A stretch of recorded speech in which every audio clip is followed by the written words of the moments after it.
Matthew 9:23b, the second half of the verse, and saw the minstrels. I used and when Jesus came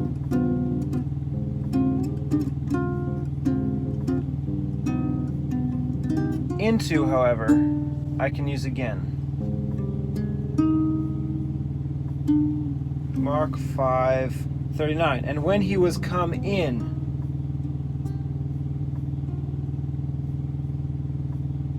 then I'll put from Matthew, and saw the minstrels of the people making noise, then back. He said to them, why make you this ado? Luke 8:52, and all wept and bewailed her, but he said, weep not. So I'll start with Mark. And when he was come in, and saw the minstrels. Yeah. And when he was come in, Matthew, and saw the minstrels and the people making a noise. That I might have to mix with Luke, because Luke says, and all wept and bewailed her. Maybe I should just get rid of making a noise, because it's more described in Luke, wept and bewailed her. The tense is annoying.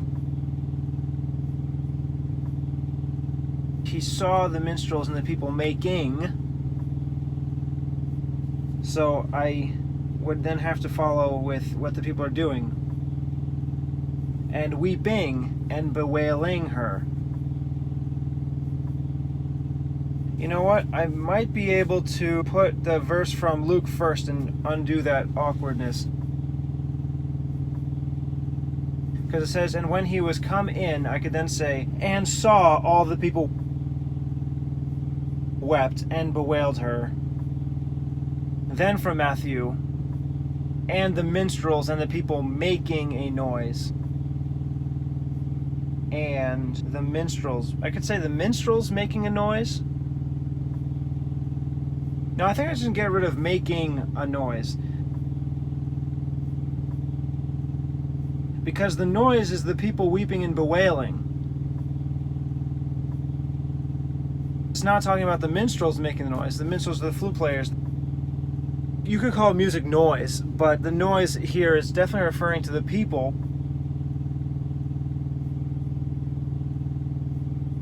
which is weeping and bewailing. So I'm just going to get rid of that and replace it with weeping and bewailing.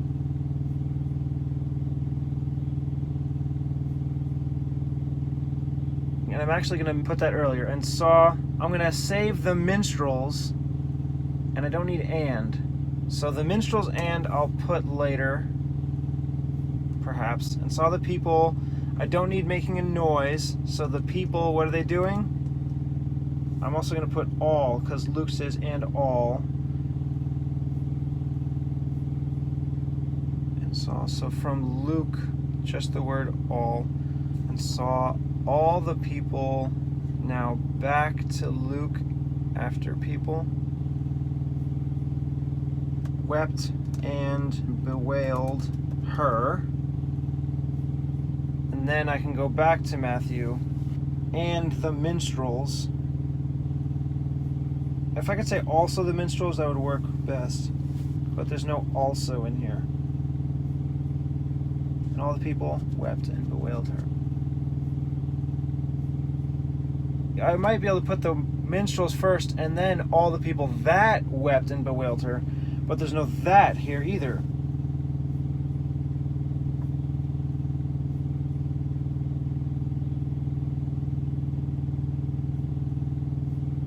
Saw the minstrels and the people making noise. Yeah, it's not there. Mark, and them that wept and wailed greatly. Did I use that already? And them, yeah. them that wept and wailed greatly. You know what, maybe I can just move wept and bewailed up to when it was used earlier. Yeah, I think that might be better. Her greatly. So now I use bewailed her.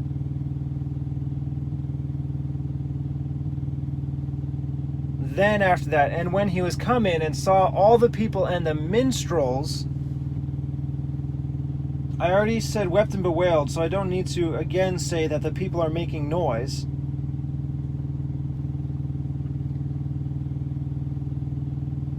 Actually, I think I will put it.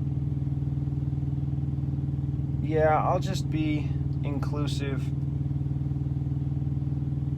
And saw the minstrels. Yeah, I'll try and keep it as inclusive as possible. And saw the minstrels and the people here. And saw the minstrels and all, I will use that all from Luke, the people making a noise. So this is actually more basic than what I was going to do, but I think it's fine. Matthew continues, he said to them. Mark, he said to them. Both the same. Luke, but he said. I'm not going to put but. Because it says, and when he was come in. It's just he said to them. So yeah, he said is all three. To them is Matthew, Mark.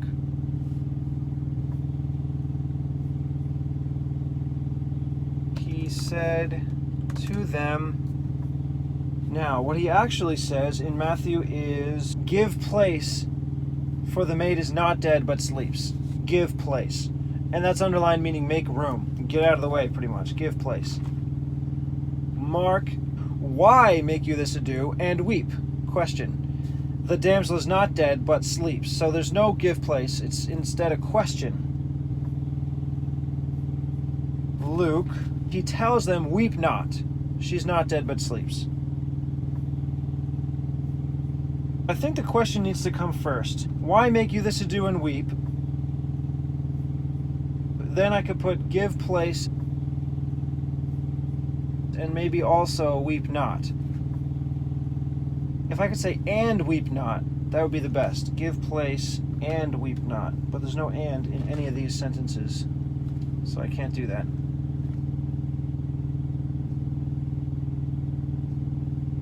Give place. Weep not. Or maybe weep not. Give place. So after the first question, why make you this ado and weep? Should it then go right into weep not? Well, either way, I know I'm going to put Mark first. Why make you this ado and weep? Should it go into give place next? Or weep not next? He definitely says weep not before she is not dead.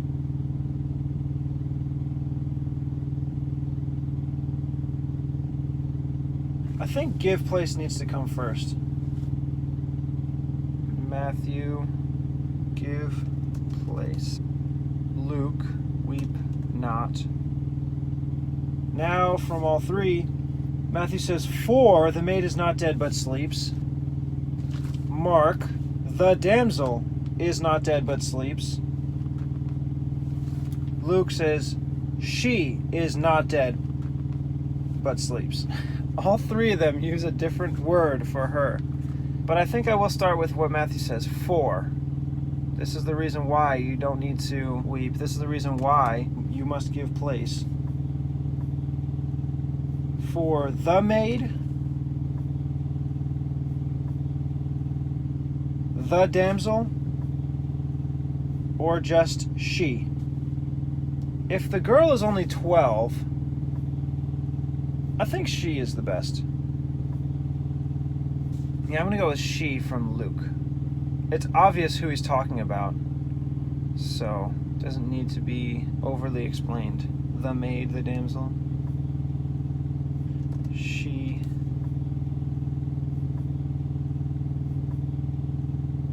is not dead but sleeps. Mark is not dead but sleeps.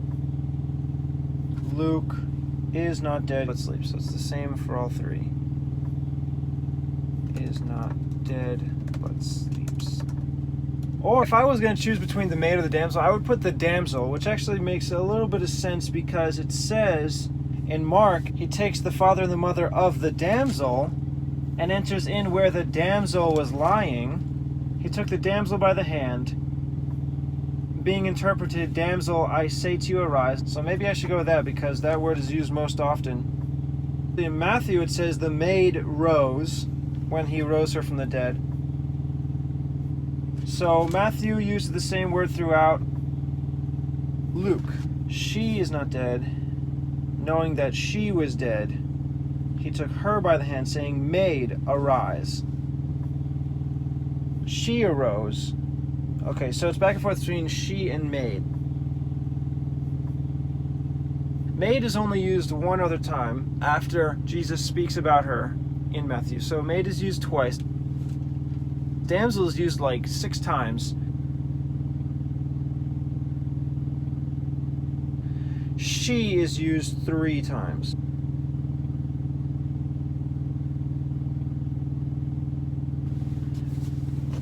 Since damsel is used so often, I would save that for later, which means I might need to use maid here.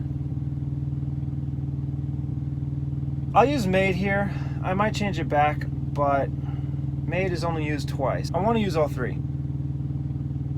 The maid is not dead, but sleeps. And then how do they respond? They laugh at him. Matthew says, and they laughed him to scorn. Mark, and they laughed him to scorn. The same. Luke, and they laughed him to scorn. Oh, perfect. It's all the same. And they laughed him to scorn. Luke continues, knowing that she was dead. Mark, but he put them all out. So knowing she was dead is not in Mark. Matthew, but when the people were put out. Okay, so that last sentence in Luke is added. Knowing that she was dead. And because it's only in Luke, I will use she. Knowing that she was dead. Maybe I should use damsel,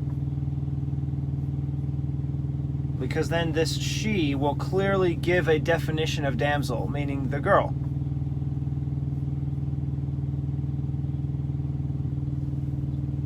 But if I do that, then there's only one other time I would use maid. I'm not going to use it when Jesus said maid arise, because that in Mark is the interpretation of what he said, Talitha Kumi, which is being interpreted, damsel, I say to you, arise. And I'm not going to change that. I would just have it, damsel.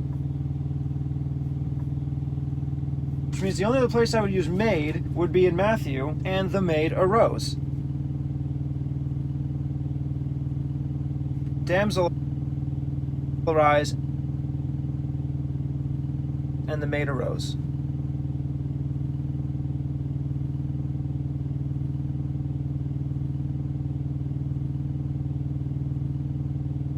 But if I have it, the interpretation being damsel arise, it would only make sense to then have it say, and the damsel arose. Yeah, I'm going to go back. I'm going to put the damsel from Mark, because that needs to be explained to the readers. Damsel is just another word for she, maid, little girl. And because later on in Mark, damsel is used a lot. So that word needs to be interpreted to the reader.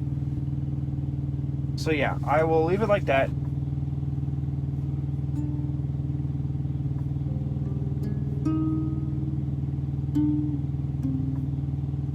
When he was come in and saw the minstrels and all the people making a noise, he said to them, why make you this ado and weep? Give place, weep not, for the damsel is not dead, but sleeps.